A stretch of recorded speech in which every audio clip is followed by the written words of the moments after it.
Josh, move over your bicycle.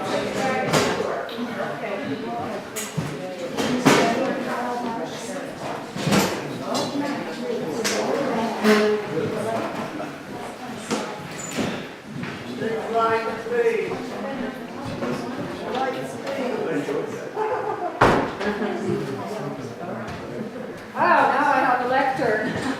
That's not really for me. That's for Karl Marx, but I'm going to use it.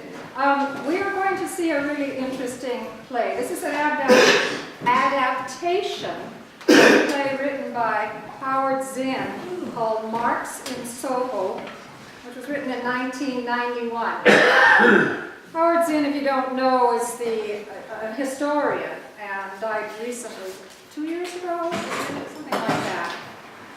And he's the author of a very popular book called A People's History of the United States, amongst many other publications, etc.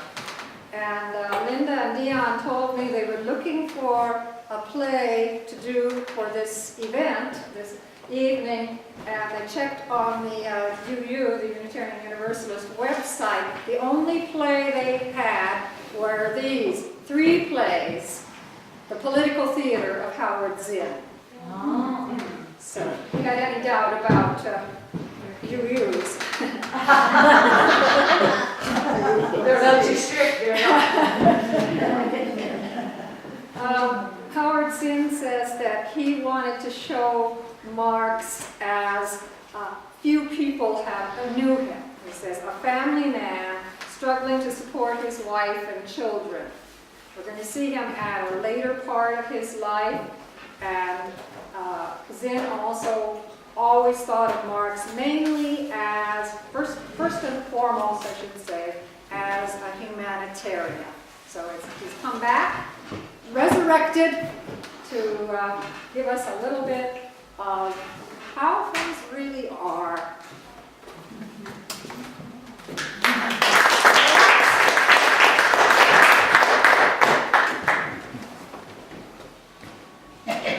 Say the secret word and win $100. Chicken will fall from the sky. Hey, you know why the chicken crossed the road? They said that Karl Marx said they was to escape the bourgeois middle-class struggle. I had an uncle once who thought he was a chicken. My aunt wanted to divorce him, but we needed the edge. Oh, wrong Marx.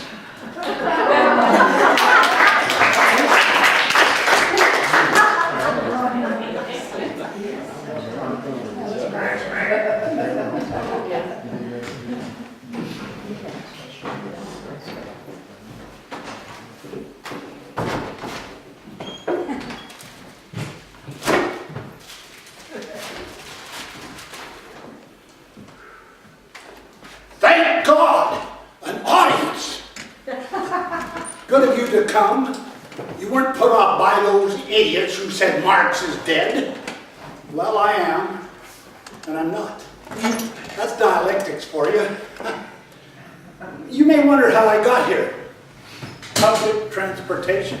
I didn't really want to come back here. I wanted to go to Soho. That's where I lived in London.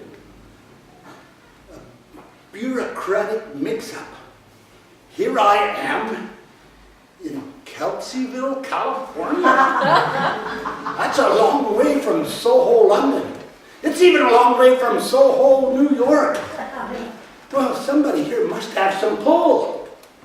Well, I always wanted to visit the United States. Why have I returned? To clear my name. I've been reading your newspapers, yes. They're all proclaiming that my ideas are dead. It's nothing new. Those clowns have been saying that for over 100 years. But doesn't it make you wonder why they have to declare me dead again and again? Well, I've had it up to here. I asked for the right to come back just for a short while. But there are rules. I told you it was a bureaucracy. It is permissible to read and to watch, but not to travel. Well, I protested, of course, and I had some backup. Socrates said, a life untraveled is a life not worth living. Gandhi fasted. Mother Jones threatened to picket. Even Mark Twain, in his funny little way, came to my defense. Buddha chanted, "Om." But none of the rest of them said anything. My God, at this point, what did they have to lose? Well, spread the word, Marx is back, just for a short while. But understand one thing, I am not a Marxist. I said that to Piper once and he almost croaked. I should tell you who Piper is. When I lived in London with Jenny and the 2 little girls, along with 2 dogs, 3 cats and 2 birds, and living just barely in a tiny little flat on Dean Street, right next to where they dumped the city sewer, the political refugees from the continent would march in and out of our house. Well, Piper was one of them. He buzzed around me like a hornet. He was a self-seeking flatterer, a sycophant. He would station himself about 6 inches from me, and he would read my writings to me. I'd say, Piper, don't quote me to myself. He quoted, or he helped start the Marxist Society of London. Do you believe he actually said they believed completely and wholeheartedly in everything I had written? He was an embarrassment. A satellite encircling my words and projecting them out to the world, but distorting them. Then he'd defend the distortions like a fanatic, denouncing anyone who interpreted them differently. I once said to my Jenny, do you know what I fear the most? She looked at me and said, that the workers' revolution will never come about. I said, no, the revolution will come, but it will be run and taken over by people like Piper. You know, they're completely flatters when out of power, but when they get to be in power, they're bullies and braggarts. They'll organize a new priesthood. They'll aggressively and assertively take over the entire world, try and interpret my ideas for everyone. They'll start a new priesthood, a new inquisition with indices and excommunications. They'll delay for 100 years the communism of freedom. All this will be done in the name of communism. They'll divide the world into capitalist empires and communist empires. They'll muck up our beautiful dream.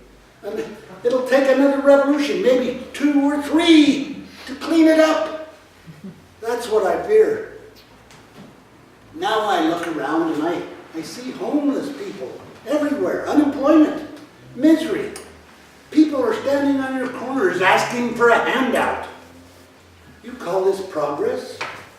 Because you have motor cars and flying machines and computers and cell phones and 1,000 ways to make you smell better? Well, I'll tell you, I don't know. Again, in your paper, an official report, the United States gross national product. Yes, gross. $14.6 trillion. Most impressive. But tell me, who's profiting from it? Who is not?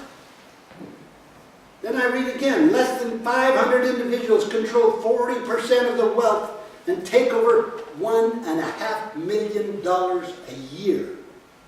Are these people more noble, more hardworking, more important to society than the lady in the tenement nursing 3 children through the winter without enough money to pay her heating bill?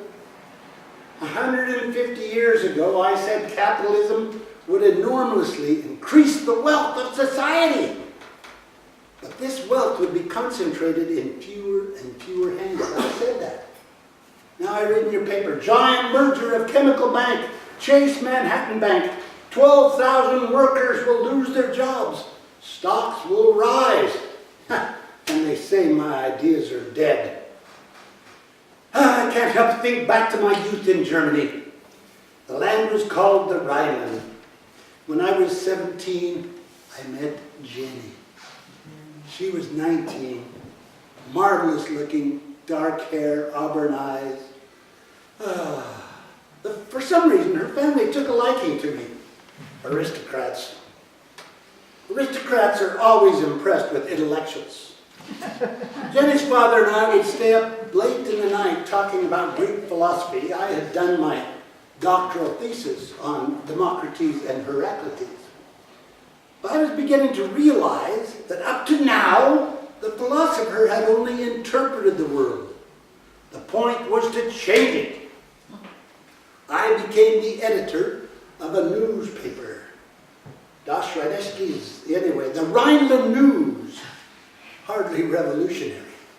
But I suppose the most revolutionary thing one can do is to tell the truth.